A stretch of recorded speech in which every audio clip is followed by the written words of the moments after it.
Trump ಅಂತ ವ್ಯಕ್ತಿ ಹಿಡ್ಕೊಂಡು ಜೊತೆಗೆ ಈ ಪಾಕಿಸ್ತಾನದ ಮಧ್ಯಸ್ಥಿಕೆ ಹಿಡ್ಕೊಂಡು ಇವೆಲ್ಲವೂ ಕೂಡ ಮಾತುಕತೆ ಎಷ್ಟರ ಮಟ್ಟಿಗೆ ಆಗ್ಲಿಕ್ಕೆ ಸಾಧ್ಯ ಅನ್ನುವಂಥ ಪ್ರಶ್ನೆ ಆರಂಭದಿಂದಲೇ ಬಂದಿತ್ತು. ಈಗ ಅದು ನಿಜ ಆಗಿದೆ. ಯಾಕಂದರೆ ಅಮೆರಿಕ ಇರಾನ್ ಶಾಂತಿ ಮಾತುಕತೆ ಏನಿತ್ತು ಆ ಶಾಂತಿ ಸಂಧಾನ ಸಭೆ ಮುಂದೂಡಲ್ಪಟ್ಟಿದೆ. ಪಾಕಿಸ್ತಾನದಲ್ಲಿ ನಡೀಬೇಕಾಗಿತ್ತು ಇವತ್ತು ಅಥವಾ ನಾಳೆ, ಅದನ್ನು ಕಾರಣಾಂತರಗಳಿಂದ ಮುಂದೂಡಲಾಗಿದೆ. ದೇಶದ ರಾಜಧಾನಿ ಇಸ್ಲಾಮಾಬಾದ್ನಲ್ಲಿ ಎರಡು ದೇಶಗಳ ನಡುವೆ ಸಂಧಾನ ಆಗಬೇಕಾಗಿತ್ತು. ಆದರೆ ಲೆಬನಾನ್ ಮೇಲೆ ಇಸ್ರೇಲ್ ದಾಳಿ ಮಾಡಿದ ಹಿನ್ನೆಲೆ ಜೊತೆಗೆ ನಾವು ಯಾವುದೇ ಕಾರಣಕ್ಕೂ ಕೂಡ ಹರ್ಮುಜ್ ಜಲಸಂಧಿಯನ್ನು ನಾವು ಓಪನ್ ಮಾಡಲ್ಲ ಅಂತ ಪಟ್ಟು ಹಿಡಿದಿರುವಂಥ ಇರಾನ್, ಇದೆಲ್ಲದರ ನಡುವೆ ಮಾತುಕತೆ ಈಗ ಸದ್ಯಕ್ಕೆ ಮುಂದೂಡಲ್ಪಟ್ಟಿದೆ. ಇದರ ಹಿಂದಿರುವಂಥದ್ದು ತುಂಬ ಸ್ಪಷ್ಟವಾಗಿ ಚೈನಾ. ಜೊತೆಗೇನು ಅಂದರೆ ಪಾಕಿಸ್ತಾನದ ಪ್ರಧಾನಿ ಒಂದು ಟ್ವೀಟ್ ಮಾಡ್ತಾರೆ, ಆ ಟ್ವೀಟಿನ ಡ್ರಾಫ್ಟ್ ಕೂಡ ಡ್ರಾಫ್ಟ್ ಅಂತ ಇರುತ್ತೆ, ಅದನ್ನು ಸೇರಿಸೇ ಟ್ವೀಟ್ ಮಾಡ್ತಾರೆ. ಅಂದರೆ ಇದೆಲ್ಲವೂ ಕೂಡ ಏನನ್ನು ಹಾಕಬೇಕು, ಯಾವ ರೀತಿ ಪೋಸ್ಟ್ ಮಾಡಬೇಕು ಎಲ್ಲವನ್ನೂ ಕೂಡ ಇನ್ನೊಂದು ದೇಶ ನಿರ್ದೇಶನ ಕೊಡ್ತಾ ಇತ್ತಾ. ಸೊ ಇದು ಸಂಗತಿ. ಯಾಕೋ ಇದು ಸ್ಪಷ್ಟವಾಗಿ ಹೌದು ಅಂತ ಅನ್ನಿಸ್ತಾ ಇದೆ. ಅಂತೂ ಇಂತೂ ಮಾತುಕತೆ ಸದ್ಯಕ್ಕೆ ಇಲ್ಲ. ಇಸ್ಲಾಮಾಬಾದ್ನಲ್ಲಿ ಫಿಕ್ಸ್ ಆದಂಥ ಮಾತುಕತೆ ಈಗ ಮುಂದೂಡಲ್ಪಟ್ಟಿದೆ.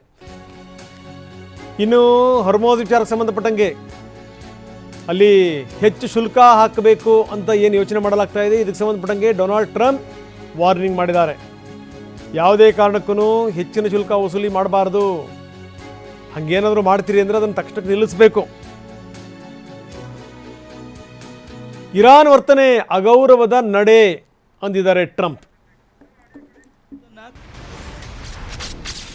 ಹೊರ್ಮುಜ್ ಜಲಸಂಧಿಯ ಮೂಲಕ ಹಾದು ಹೋಗುವ ತೈಲ ಟ್ಯಾಂಕರ್ಗಳಿಂದ ಇರಾನ್ ಶುಲ್ಕ ವಸೂಲಿ ಮಾಡುವ ಮೂಲಕ ಮುಕ್ತ ಸಂಚಾರಕ್ಕೆ ಅಡ್ಡಿಪಡಿಸುತ್ತಿದೆ. ಹೊರ್ಮುಜ್ ಜಲಸಂಧಿ ಮೂಲಕ ಸಂಚರಿಸುವ ತೈಲ ಟ್ಯಾಂಕರ್ಗಳಿಂದ ಇರಾನ್ ಶುಲ್ಕ ವಸೂಲಿ ಮಾಡುತ್ತಿದೆ ಎಂಬ ವರದಿಗಳಿವೆ.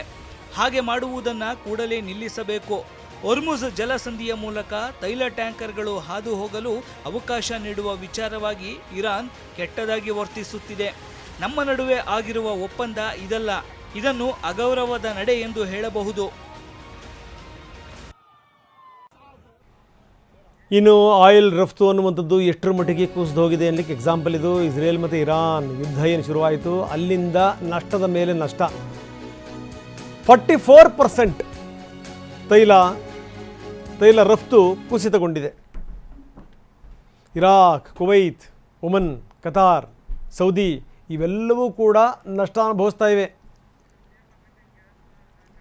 ಫೆಬ್ರವರಿಯಿಂದ ಮಾರ್ಚ್ ತಿಂಗಳ ಅವಧಿಯಲ್ಲಿ ನೋಡಿ 469 ಮಿಲಿಯನ್ ಬ್ಯಾರಲ್ಗಳಿಂದ 263 ಬಿಲಿಯನ್ ಬ್ಯಾರಲ್ಗಳಿಗೆ ಇಳಿಕೆಯಾಗಿದೆ.